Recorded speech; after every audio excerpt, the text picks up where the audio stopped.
All right, we're finally getting a chance to catch up with former Cocalico Eagle Noah Palm. Before we get into everything that is Cocalico Manheim Central, the New Hampshire career finally comes to an end. How does it feel to have that now in the rear view and you're moving on? It's definitely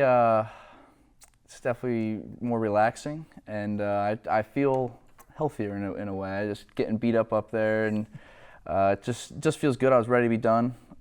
Okay, all right, so college is done, but we're not here to talk about college. We're here to talk about that Cocalico Manheim Central rivalry. You had it all 4 years because you got to play as a freshman, right? Not everybody really gets to do that. We have some highlights, but before we get into that, I want you to describe for everybody watching at home and that has never played in this rivalry, what is it like to play against Manheim Central, prepare for them? What makes them so good over there in Manheim? Yeah, I mean, just leading up to the week, you know it's going to be way more intense than all the other weeks, and just because it's Central, we hated them. That was a team that we wanted to make sure we beat. Didn't really happen that way many times, but yeah, it was. Everyone had to be on their toes and ready for the week, and you couldn't. There was no days off. Everyone's watching hours of film, and you had to come ready. Did it ever get to a point that you felt like you knew what they were going to run, or did they always roll out some different stuff? I mean, you play them every year. What was that like? Yeah, from what I remember, they changed some things up, but a lot of times they just ran the same stuff. And so did you guys. Correct. Yeah. I mean, we did switch some things up, but they had us to a T sometimes. But yeah. Okay, so you do kind of know the statistics of how many times you played and how successful, but for everybody at home, you know, what was it, you know, you guys versus them? What did it break out to?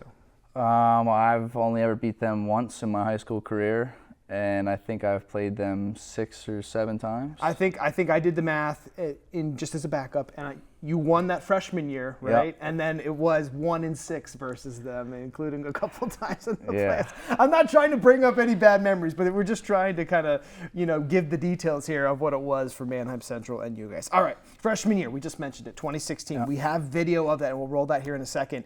You guys win 28-24 over at Manheim. The game was back and forth. Yeah. I think I counted 8 lead changes in that one.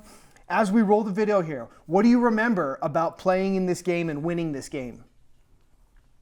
Yeah,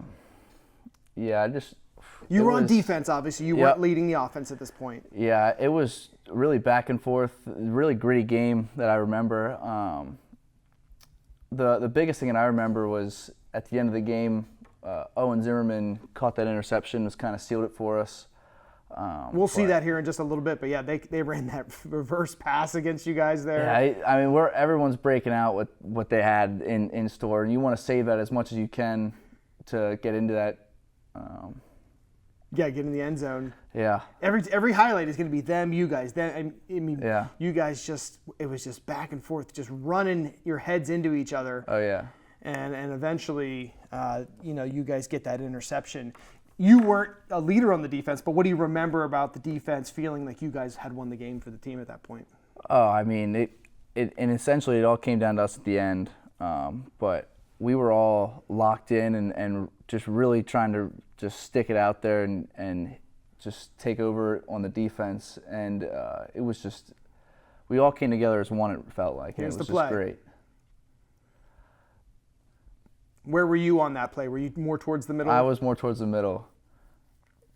Okay, that was it. All right, so that's the one win in 2016. So at that point, you guys were feeling great, and you're like, okay, we've got it. But then, it went as it did. And later that year, in the postseason, Cocalico loses to Manheim 50-13. And you had said maybe you play them tight the first time, but those second times they just somehow. Yeah. What was it? I don't know. I really don't know. We came prepared, felt like both games, but I guess they just wanted it more. I don't know. All right, so 50-13, that was the end of 2016. They actually beat you guys in the postseason 2016, 2017, and 2018. So I guess your season inevitably ends to them every year, right? Your first 3 years. Correct. How frustrating is that as a program for you guys? That's very frustrating, especially I think it was 2017 and 2018. We lost to them twice. Mm-hmm. and that's brutal. Losing to the same team twice in the year, and especially it's Central, and they really end our season. That hurts. It had to have some fuel for wanting to come back the next year. Oh, yeah. Yeah. So I did some more digging on your guys' records. In 2017, you were 10-2 that year. You lost to Manheim Central 2 times that year. In 2018, you were 10-3. So these are good records. You're in the playoffs. Yeah. You lose to Manheim twice that year. That just shows that you guys were great and they were great, and they just happened to have your numbers, while you were playing. Yeah. I don't even know. It's tough. Okay. It's definitely tough. All right, we're trying not to depress you with some of this, but here we go.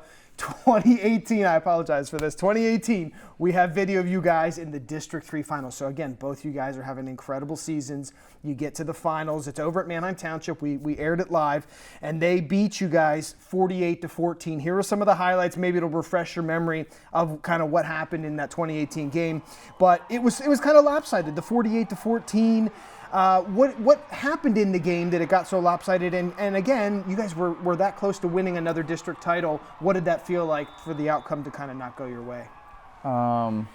Yeah, I just know we had some good plays. We just couldn't capitalize on them. I know their coaches did a great job of scheming us up, and I mean everyone knows what we're going to run, but it's just if we can. Right there, you're at the goal line, potentially a chance to score, and it fumbles back to them, right? So some of that was a little frustrating. Oh, yeah. And then they kept throwing the long ball to the Wagners, and that also was working. So yeah, they had, just Tyler Flick. As you see there, just poor tackling, and I don't know. It's just. It went sideways for you guys. How frustrating was it to get to the district finals, but again, not necessarily be able to bring it home? Very frustrating. We get close every year, and it just stinks having to come back and just say, oh well, we lost to Central again this year, and it was just not one of our best games. Okay, so what kind of motivation could you guys draw from that, and did it fuel you then going into the next year, which would have been 2019 and into your senior year? What did that do for you? Yeah, it definitely fuels the fire. We're really looking. We know we've lost them for so many years, and my senior year coming into it, we're like, we have to get them this year. Like this is the year we really got to get them, put it to them. So that's also what fueled the fire is just seeing all those times we lost to them. I mean, obviously take it week by week, but yeah, just when it got to Central Week, then everyone was really putting in the time. And so 2019 was a great year for you guys in the Eagles. Yeah. You set records at quarterback. You eventually scored the most total touchdowns in the history of the program. You also became one of the leading passers in the history of the program. And you go on to win the District 3 title. So what are some of the memories that you enjoy from that year as it was your final senior year for Cocalico? Yeah, I just remember everyone coming together as a team. It felt like we played it as one, like the whole way throughout the game. Even when some of the starters came out at halftime, the secondary and some of the third strings that got to get in, they played as one together too. And just us as the starters, we really cheered those teams up, and it was just great. Everyone got together. All the team dinners we had, everyone really bonded. It was great. Okay. What about winning the district title that year? Did that finally make up for all the 3 years? Not necessarily that you played Central, but that was such a crowning achievement for your team. Oh yeah, it felt really good. I know that it was just one of those moments that just felt surreal at the time. But us as a whole, it was 24 hours and it was out of the way. We're on to the next game. So we were on to bigger things after that, hopefully. But right, and we will actually get to that game. And again, I promise I'm not trying to bum you out here. But it had been a while since Cocalico had won a district title. I think it was 24, 25 years at that point. So did that mean anything as your group of seniors in that team was able to get Cocalico back to the top of the mountain? Oh yeah, it definitely felt like we sparked the fire for the rest of the teams after us, and it just felt good to get that medal that we've always come so close to, and it was great. Well, it turns out they did accomplish that the last 2 years in a row, so it's been incredible. Yeah, the Cocalico program is going even higher and higher. Let's go to that state playoff game. It was your final game of your high school career, and also Coach Gingrich retired after that game as well. Incredibly exciting game against Cheltenham. You guys come out on the wrong end of a 56-49 game. It was just incredible to broadcast. And one of my favorite Noah Palm touchdowns of all time. We have the video, and people have to realize what happened in this game. You were running for a 59-yard touchdown. That guy yanks your shoe off, and you still outrun everybody to the end zone. What happened? What do you remember feeling and happening? And just walk us through kind of scoring this touchdown with one shoe. Yeah, I don't know. Just my dad's always told me from when I was young, just keep the legs going. And even, I mean, my shoe came off. Yeah, I could feel it. I was losing a little grip, but I knew I just had to just run as hard as I can just to try and make it. Yeah, that moment was just so surreal. I really didn't think I was going to get him there at the end. I thought he was going to catch me, but you kind of throw your hands up there. Yeah, it was crazy. I didn't think that could happen at all, but yeah. Your speed, did you ever feel like you could just rely on that to take over games? Sometimes, but not that often. Okay. It definitely helped. I'll say that, but it was more or less just if the blocking was right, then that's what really helped. Well, it did seem like the blocking was right a lot of times. It did. I mean, you had 109 total touchdowns. So one last question, and it has to pertain to that last game. So much speed from them in that game, and it seemed like you just were giving it your all. I remember seeing you during the game just physically exhausted. Can you talk to us about how much you gave in that final game of your career? Yeah, I mean, I gave it everything I had. I gave it 110%. I wanted to go there, and I wanted to go to that state championship game and just win that. So I gave it all I had. There was nothing left in the tank after that game. Barely even any room to cry at the end of the game. I was just so drained. Yeah. But it was good. It was, everything has to come to an end. Sure. And if that's how it ended up, so it's all.